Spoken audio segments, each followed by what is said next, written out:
Welcome to video 3. How did it go thinking about your why? Do you feel like you've been able to identify and record some of your driving motivators? Do you have a clearer vision of where you want to end up? How was it thinking through some of your short-term, medium-term, and long-term goals? Do you feel like you've started to piece together a path that will help you achieve your why? I certainly hope so. As we continue on together, it's possible that those goals will continue to develop and come into greater focus as you identify areas and opportunities for growth and progress. Now that you know your why and have set some personalized and SMART goals, we're ready to really get into the critical and practical side of your future financial success. This starts by outlining the 5 critical principles for success. Some of these principles will hopefully feel familiar to you, while others may feel a little more novel. Regardless of where you are currently at in your financial journey, as you practice these principles, they will establish a foundation for you to build your financial future on. Principle number 1 is living within your means, spending less than you make, and investing the difference. Everyone probably knows a couple or individual who struggled with finances to some degree. Ironically enough, some of those individuals and couples are in very different tax brackets. There have been plenty of people with high 6-figure incomes who have declared bankruptcy. On the other hand, there are plenty of individuals and couples who never earned 6-figure salaries, yet successfully and comfortably live and retire. How can this be? The answer is surprisingly simple. At the end of the day, it all boils down to this simple rule. And the rule is the same regardless of your tax bracket. Here's the rule. Inflows must be greater than outflows. In other words, you must live within your means, spend less than you make, and invest the difference. And don't worry, we will talk all about investing in videos 7, 8, and 9. Well, no big surprise there, right? If you were expecting some earth-shattering secret to success, then I'm very sorry to disappoint you. But I guarantee that following this simple rule will lead you to financial peace of mind. It may not lead you to live in the biggest house on the street, but I'm guessing that living in the biggest house on the street wasn't your why, or even any of your goals for that matter. Instead, following this rule will lead you to financial security and peace of mind. Now, when you think about living within your means and spending less than you make, there are really only 2 levers that you can pull. There's the income lever and there's the expense lever. If you're not currently in the situation where inflows are greater than outflows, then one solution is to increase your income and earning potential. While this is definitely easier said than done, there are steps that you can take. Do you need to pick up additional work or another job? Do you need to have more education? Have you reached out to people in your network to make sure that you're aware of potential opportunities? Get creative. You'll be surprised at the options that are out there for bringing in just a little more money each and every month. Now sure, it would be very nice to wave a magic wand and suddenly triple your income. But most people don't have a magic wand, and I've never seen or heard of a legitimate get-rich-quick program that's honest and actually works. At the end of the day, there's no substitute for good old-fashioned hard work. You can absolutely climb the income ladder, but it likely won't happen overnight. So be patient with yourself. You can do this. Now, more often than not, money issues are a problem with the expenditure side of the equation rather than the income side. As I mentioned before, there are plenty of individuals making very healthy incomes who still find themselves in very challenging financial situations, even bankruptcy. Was the problem really that they weren't making enough money? That's doubtful. The problem is generally that they were spending too much money. Not only are expenditures usually the driver of financial struggles, but the expenditure lever presents the quickest way to fix those same issues. Typically, expenses can be cut in a very short amount of time, even overnight, whereas increasing income may take significantly longer. The key here is to be committed to living within your means and spending less than you make. That will then open the door to begin building wealth by investing the difference. By learning how to appropriately manage your finances, you'll avoid the unpleasant outcome of having your finances begin to manage you. Principle number 2 is to avoid debt, especially consumer debt, and to strive to become debt-free. Now, some of you may ask, is debt really that bad? Most individuals and nearly every business uses debt to some degree. And to that, I would say you're partly right. When used appropriately and wisely, some amount of debt can actually be good. For example, using a credit card to purchase necessities and paying that credit card off each month in full can actually be very beneficial. It can help you establish a credit history and creditworthiness that can be used in an emergency. It can help you achieve lower lending rates on a mortgage. And there's also the practical element that using a credit card keeps a careful record of all your expenses and spending. So debt in and of itself isn't necessarily bad, but you have to learn how to use and manage it, or it will quickly start to manage you. And if that happens, it can become an incredible burden. Now, there is such a thing as bad debt. I'm going to refer to this kind of debt as consumer debt. This is debt that's encountered to buy things that you otherwise couldn't afford. This is the classic example of running to the mall, going on a shopping spree, and paying for it with your credit card because you don't, unfortunately, have the money in your bank account. This is when you want stuff you really don't need and that you can't pay cash for, but you buy it anyway because swiping that card is really, really easy. Consumer debt is extremely dangerous and can easily cripple your financial future. The reason is because every time you swipe that card and buy something you can't really afford today, you're obligating your future self to pay that burden plus interest. And as consumer spending grows and compounds, the burden on your future self becomes more and more unbearable. If you aren't careful, those future obligations that sooner or later come due can become so heavy that it ultimately crushes you or is very, very difficult to dig out of. Let's look at a simple example of how consumer debt can quickly spiral out of control. Pretend it's Christmas time and you go to the store and spend $1,000 on gifts. Some are for you, some are for others. You're just feeling the Christmas spirit and aren't worried about the fact that you actually don't have any money in your bank account. Instead, you pay for the gifts using your shiny new credit card. The average rate on most credit cards is about 18%, but can go much higher than that. So for simplicity with the math, let's assume you have a 20% interest rate. Also for simplicity, let's assume that you don't spend anything else on that credit card. So your only consumer debt is that $1,000 shopping spree. Now, because you don't have any discretionary funds, each month you never pay more than the minimum balance that's due, which ends up being around 2% or $20 in this example. Well, how long do you think it will take to pay off that $1,000 shopping spree, and how much do you think you'll ultimately pay for those gifts? The answer will likely shock you.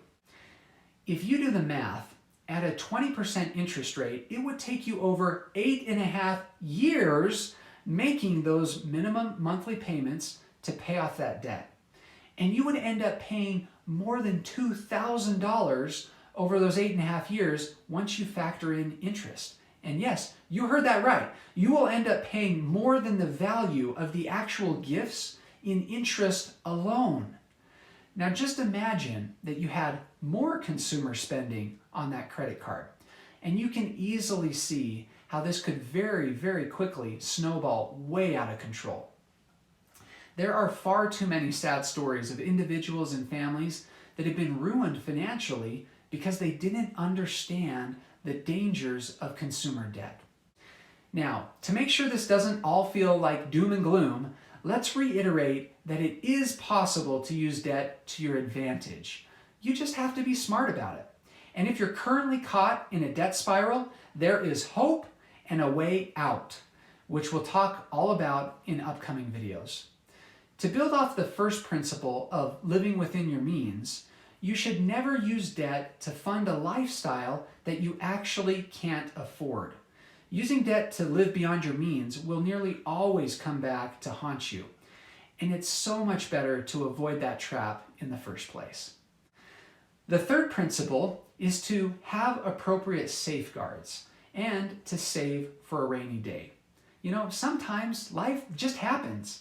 Your car breaks down, you lose a job and are out of work for a few months, or you encounter unexpected medical bills. And while none of these experiences are pleasant, the resulting financial stress that they cause can make them even more difficult to endure. In order to mitigate the negative financial impacts that these unanticipated life events can cause, it's important to plan ahead and put safeguards in place. Having the appropriate amount of insurance is one of those key safeguards. This includes medical, auto, and homeowners insurance if applicable. And if you have young kids or other dependents, maintaining some amount of life insurance is also important. By having adequate insurance, these unexpected and unpleasant events don't also have to become financial tragedies with long-term lingering financial consequences. In addition to adequate insurance, a good goal is to have 6 months worth of living expenses in a liquid savings account that you could draw upon if needed. This emergency fund creates a cushion for these unexpected life events. It's like a safety net for your finances. If something bad were to happen, this safety net will catch you and will provide a much softer landing than would otherwise be the case. Now, saving up 6 months worth of living expenses may feel daunting or even out of reach. But don't worry, in the next 2 videos, I'm going to show you a budgeting technique that will help you build up to that 6-month buffer one step at a time. I promise you can do this. The fourth principle really has less to do with your actual finances and more to do with your mindset. This principle is to avoid comparison and to learn to distinguish between wants and needs. Have you ever heard the saying, contentment is the greatest form of wealth? Or how about Benjamin Franklin's saying, contentment makes poor men rich, while discontentment makes rich men poor? There are some real truths behind these statements. The fact of the matter is that there will always be someone who drives a nicer car or has a bigger house or makes more money. And you know what? That is okay. One of the keys to enjoying financial peace of mind is being content, not complacent, but being content with what you have. It's important to remember that appearances can be deceiving, especially in this day and age of selfies and filters and social media, where you can never really know how much of what you see is real and authentic. Leverage can make anyone appear to be wealthy. In fact, I once worked with a man who appeared to be a very successful doctor. From the outside, he had everything. The nice cars, the big house, a boat, an RV, everything you could possibly imagine. But as I worked with him and he shared his financial situation with me, I came to realize that it was nearly entirely a facade. While he appeared on the outside to be extremely successful, in reality, his life was sitting on a very shaky financial foundation that could crumble at any moment. There are 2 important lessons that I learned from this experience. The first was to avoid the temptation of comparing myself to those around me.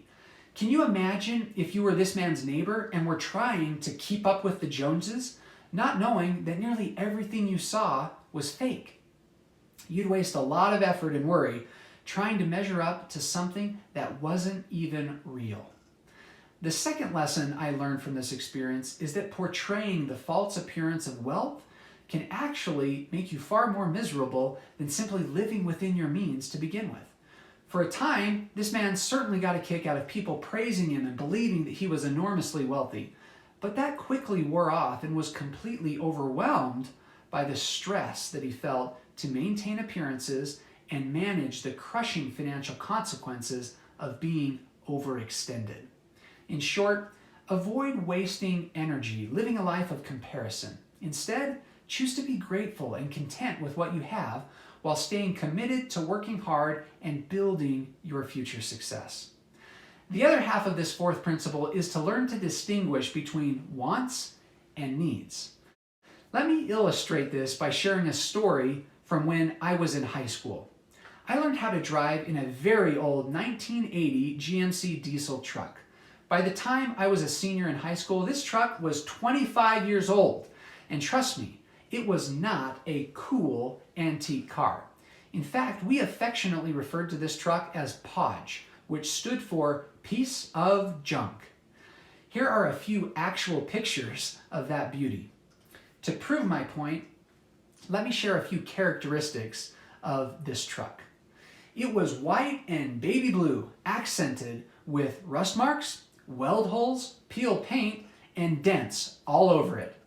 When you sat in the driver's seat, there was literally a rust hole by the brake where you could see the road beneath you. This truck had no radio, no air conditioning, and 2 fuel tanks. Yes, 2. With a switch on the dashboard to flip between the 2. But the best part about this truck was that to get it to start, you had to crank the ignition for about 10 seconds while furiously pumping the gas pedal with your foot, all of which would culminate in a brilliant puff of white smoke when the engine turned over and ignited. Trust me, this created quite the spectacle in the high school parking lot after school and taught me a lot of self-confidence. But you know what? Even though this truck was far from what I wanted, it was exactly what I needed at the time. It got me safely to and from school and to and from all of my extracurricular activities. It also taught me some important life lessons, and I never had to worry when that truck was in a fender bender or had other car doors slammed into it in a busy high school parking lot. The moral of this story can be wrapped up by telling you about the license plate cover that was on the back of the truck and that my dad is holding up in this picture. That license plate said, "Don't laugh, it's paid for." While this truck was far from everything that I wanted, it was everything that I needed, and it didn't create any financial stress on me or my family. In fact, we saved a lot of money by driving that truck for so many years. So don't forget that one of the keys to financial success and peace of mind is to learn to differentiate between wants and needs. Rather than spend your energy living a life of comparison and daydreaming about everything that you want, instead choose to constantly be learning, building, growing, giving, and simply living. The fifth and final principle for financial success is to be honest in all that you do and to be generous with those in need. Whatever level of financial wealth you achieve in life, you want to do it honorably and to be able to hold your head high.